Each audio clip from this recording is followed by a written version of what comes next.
Yeah, I was asking for the Paul Daley fight. I was trying to get that fight. Were you? Really? I mean, I want to get some big fights. He's terrifying.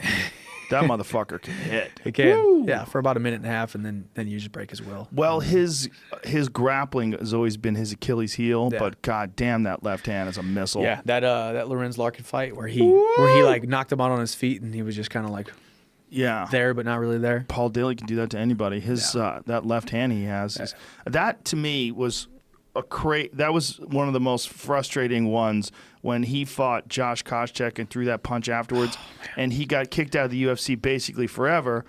And now you see like Conor throwing dollies through windows and all this shit. I'm like, well, what about Paul Daley? What about that? Paul Daley's got to be going, what the fuck, man? Yeah. I got kicked out forever for this. Yeah, I didn't even throw a punch that landed. Yeah, he's like, I wish I was in it when it was the entertainment business, you know? Guys like him, though, are very interesting where he's such a specialist, you know? Yeah. He's such a striking specialist. Yeah, I watched him kickbox actually because Bellator does those kickboxing and MMA, and he kickboxed Fernando Gonzalez, I believe, and it was he's good. He's a really beast. good, especially in that kickboxing range when he knows there's no takedowns, when he knows there's no threat of, and there's a different distance there, and he's really good at that kickboxing range, and unless you're there to be able to really threaten with the takedown.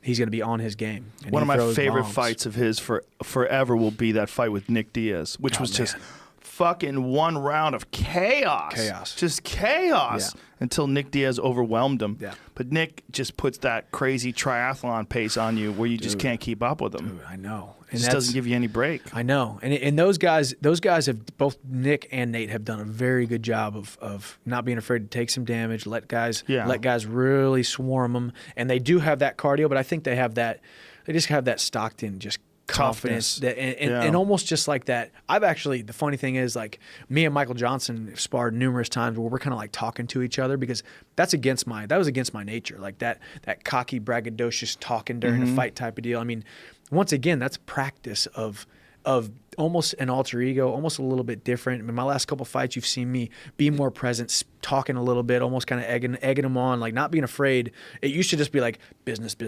got to fight. Right. Now it's like, hey man, I'm in here. You're fighting somebody who's cognitively here. My 2 feet are planted firmly on this ground. Right, you're not overwhelmed by the moment. I'm 100% present. You're in the zone. 100% present and in the zone, like in the zone, ready to die in there, not afraid to, but also willing to fight a very smart fight, smart, sharp, composed, missing shots, taking shots or taking takedowns when I want to and need to, and not being afraid to just fight like an extremely talented veteran rather than just a vessel of violence, Yeah, a vessel of violence. That's an interesting way to put it.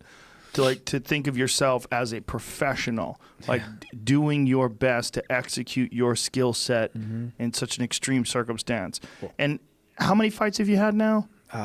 22. How many fights do you think it took before you felt that comfortable? 17. Isn't that crazy?